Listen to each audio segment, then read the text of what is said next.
thì bằng phật nhom toàn trend kia bông ôn mà sự kiện ní cứ nôm để nhom tinh pi Việt Nam màu làm phật nhom nhầm tăng pi nhom màn ngày muốn tới đi Việt Nam nhom nhầm phim nó hàng nâng một đồ này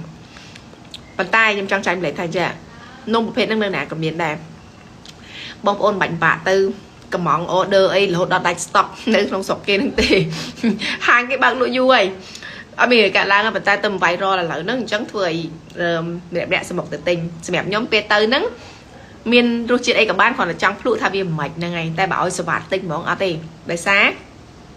hàng nó sọc mày mình mở cụ bông ôn trà hay mình từ bạc không cá việc shop không của ấy mình nghĩ nó nôm bập hình chân của bà việc shop máu à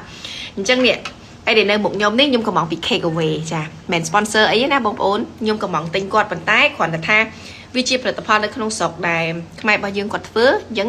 តិចច្រើនយើងគួរតែគ្រប់គ្រងមែនទេហើយបើសិនជាយើងចូលចិត្តរសជាតិនឹងទៀតវាកាន់តែងាយស្រួលក្នុងការដែលពួកយើងទិញញ៉ាំហ្នឹងហើយមិនបាច់ពិបាកអីវែងឆ្ងាយច្រើនប៉ុន្តែតាមចំណង់ចំណូលចិត្តរបស់បងប្អូនចូលចិត្តនៅនំនៅវៀតណាមអូខេ order ទៅប៉ុន្តែបើយើងចូលចិត្តរសជាតិនេះកាន់តែងាយស្រួលសម្រាប់ពួកយើងអញ្ចឹងណាតោះឥឡូវនេះរសជាតិសូកូឡាណាតាមពិតខ្ញុំគិតថាបើសិនជាមានពេលគាត់នឹងអាចរកការ workshop លយជាងនឹងទៅទៀតប៉ុន្តែដោយសារគេទៅវាយរភ្លាមអញ្ចឹងប៉ុណ្ណឹងទៅអត់អីទេសំខាន់ខ្ញុំធ្លាប់ដឹងទឹកដៃគាត់នៃការធ្វើនំអូយបងប្អូនអើយមើលសូកូឡាគេណា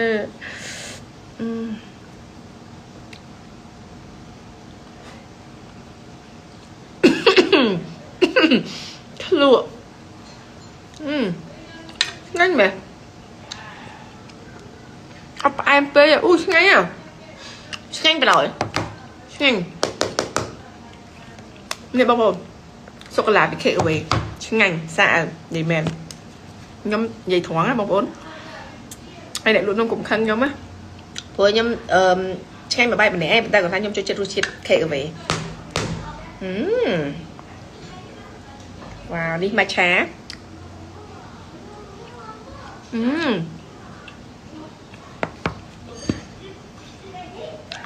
អត់សូវផ្អែមទេណាល្អ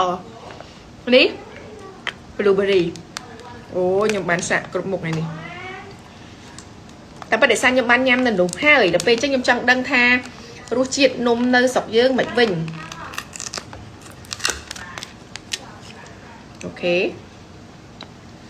អូយណែដល់ល្មួតនៅខាងក្នុងណាសាច់នំឆ្ងាញ់មែនអត់ទេដាក់ចូលទៅក្នុងមាត់ហ្នឹងល្មួតប្រហើយអូយលើសរបបបាត់ហើយនេះគេថាមួយមុខទៅមួយម៉ាត់ទេញ៉ាំខ្ញុំក៏គិតនេះណា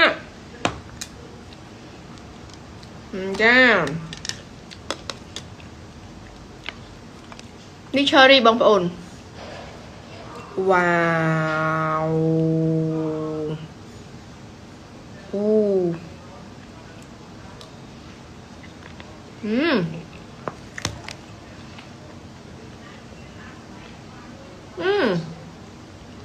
សាច់នំគេទន់ល្មួតឈ្ងុយឆ្ងាញ់បងប្អូនបើបងប្អូនពិបាកកំងនំដែល viral ពីវៀតណាមមកសាកនំ Take Away សិនណាសាកចាបងប្អូនទទួលអារម្មណ៍ពិសេសម្យ៉ាងហ្នឹងហើយនេះក្នុងនាមខ្ញុំអ្នកញ៉ាំទាំងពីរខ្ញុំញ៉ាំទាំងពីរហើយនំនៅវៀតណាមខ្ញុំញ៉ាំនំនៅខាង Take Away ខ្ញុំញ៉ាំតោះអូយ strawberry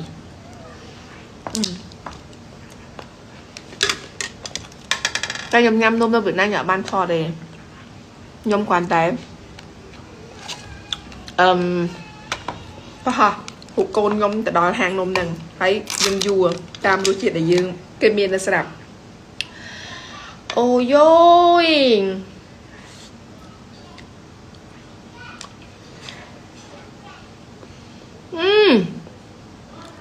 ញ៉ាំប្រឡយអូយខ្ញុំជួយនេះមួយទៀតហើយឆ្ងាញ់គ្រប់មុខតែពីខ្ញុំខ្ញុំចូលចិត្តពីរនេះ